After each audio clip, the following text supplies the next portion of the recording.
A very good afternoon, friends.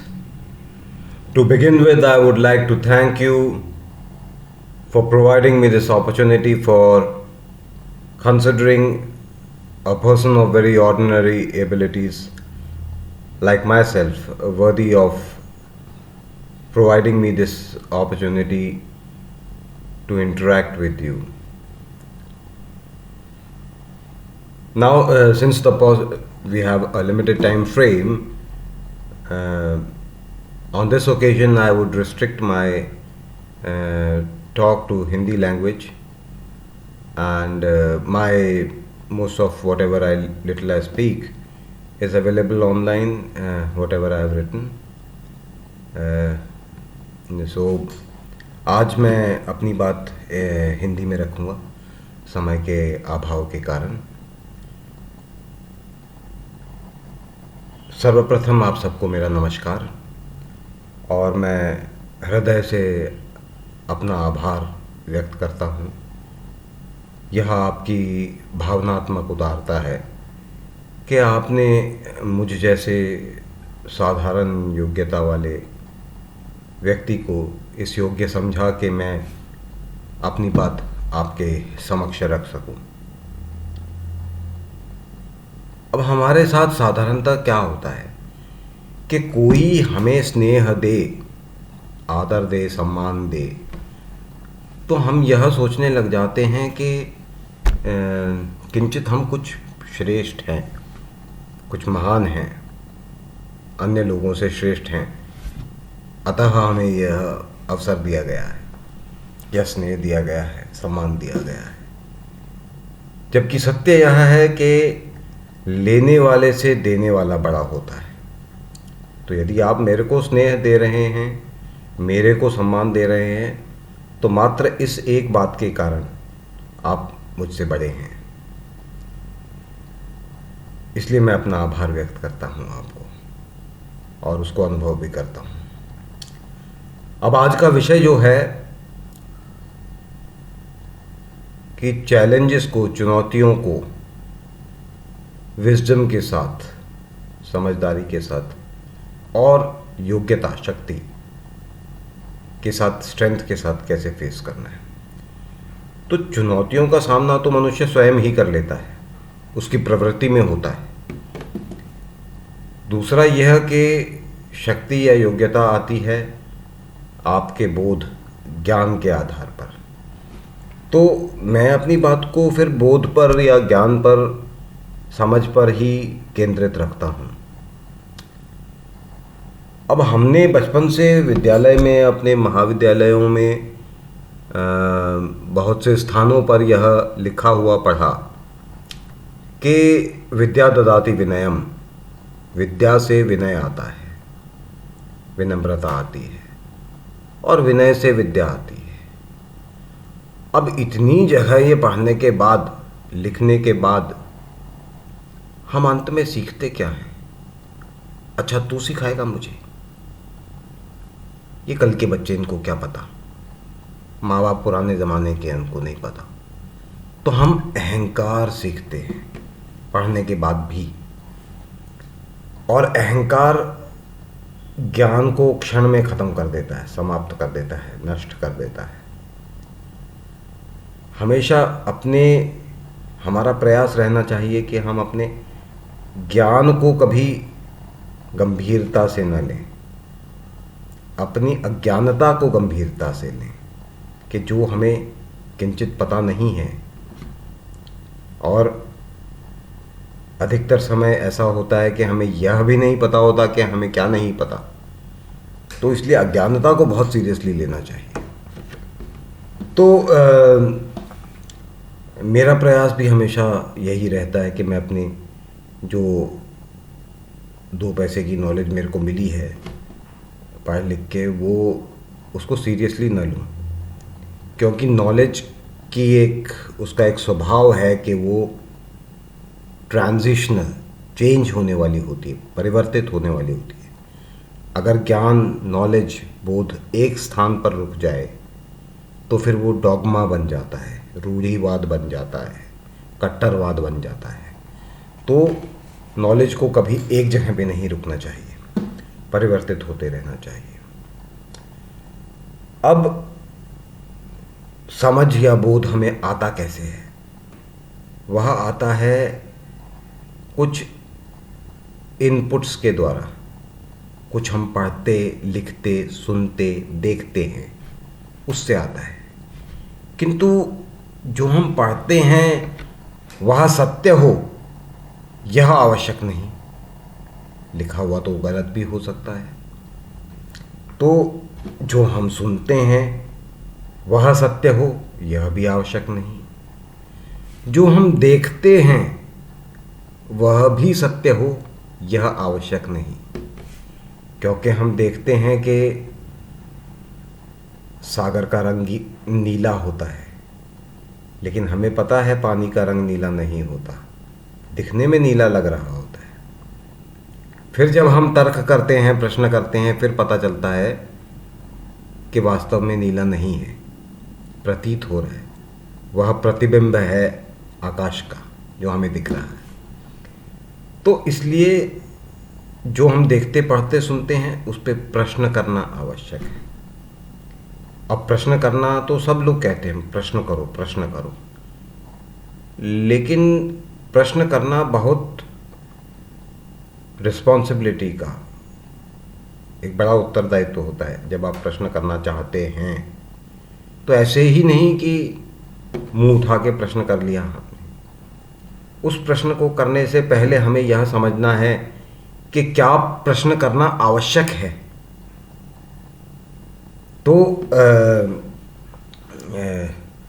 जैसे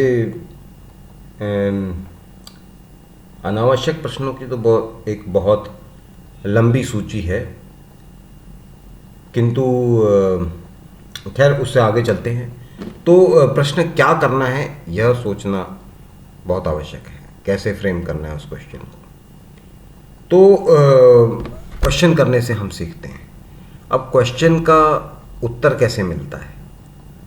इस विश्व में 3 प्रकार के शिक्षक होते हैं, और एक शिष्य ही एक शिक्षक बनता है कुछ समय के लिए। जैसे आपने मुझे थोड़ा सा समय दिया कि मैं एक शिक्षक का, अधिकतर मैं छात्र ही हूँ, किंतु इस वक्त आपने मुझे यह दिया कि मैं एक शिक्षक का रोल कुछ पल के लिए उसको अपनाऊं।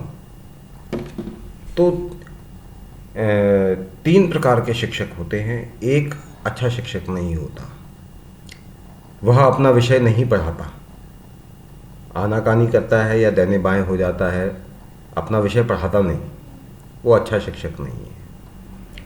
जो अपना विषय पढ़ाता है वह साधारण शिक्षक है। उच्च कोटि का शिक्षक वह होगा जो आपको सीखने का तरीका बताएगा। सीख तो आप खुद ही लोगे, तो वो विषय पढ़ाएगा नहीं, लेकिन सीखने का तरीका बताएगा कि सीखना कैसे है। तो मैं इस कुछ समय में ऐसा ही करने का प्रयास करूंगा अपनी तरफ से, क्योंकि समय सीमित है, उसमें सब कुछ तो बताया नहीं जा सकता। हाँ, सीखने के तरीके के बारे में कुछ बताया जा सकता है, वो विजडम के लिए बताया जा सकता है। तो प्रश्न करने के बाद उत्तर मिलता है तर्क करने से, रीज़न करने से। तो वो रीजनिंग करने की एबिलिटी, सवाल पूछने की एबिलिटी आनी चाहिए। सबसे पहली बात किसी भी बच्चे को यह बताई जाती है कि अच्छे बच्चे बनो, बी ए गुड बॉय। क्या इस पे प्रश्न किया हमने? अच्छा क्यों बनना है? हम बुरे क्यों नहीं हो सकते? बुरे लोगों का भी तो काम चल रहा है। क्या इसलिए कि ईश्वर है? तो यदि कोई आपको समझा दे कि ईश्वर नहीं है तो आप बुरे हो जाओगे। तो भय, या आपको ये कहा जाए कि प्रशासन आपको सज़ा देगा या माता पिता आपको सज़ा देंगे, तो चलो मैं कहता हूँ उनको पता नहीं चलेगा, मैं गारंटी दे रहा हूँ, तो फिर क्या गलत करोगे? तो अच्छे होने का भी उचित कारण आपको नहीं पता, क्योंकि आपने उस पर कभी प्रश्न नहीं उठाया।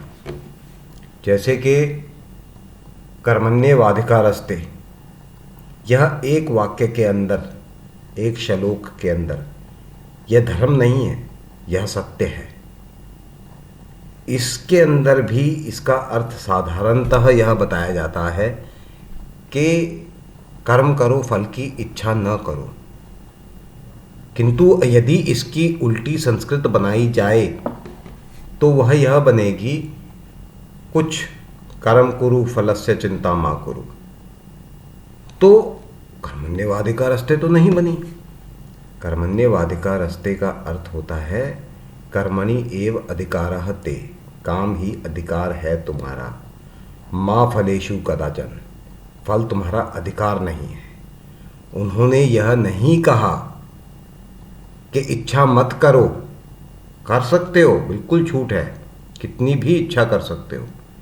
अधिकार क्षेत्र नहीं है तुम्हारा वो, मिले तो मिल जाए, ना मिले तो ना मिले। तो इसलिए सत्य यह है कि आपका अधिकार क्षेत्र कर्म है मात्र। उन्होंने ये भी नहीं कहा कि कर्म करो। किसी भी धर्म में, संसार के किसी भी धर्म में आलसी होना गुनाह नहीं है। अगर आप कर्म नहीं करोगे तो कोई दिक्कत नहीं है, किसी को कोई परेशानी नहीं है। लेकिन कहा यह कि अधिकार क्षेत्र उतना ही है, कर्म करने जितना। फिर बोला मां कर्म फल हेतु भू, काम के फल को भोगने के लिए अपना अस्तित्व मत बनाओ, उसके लिए मत जियो कि उसका फल भोगना है।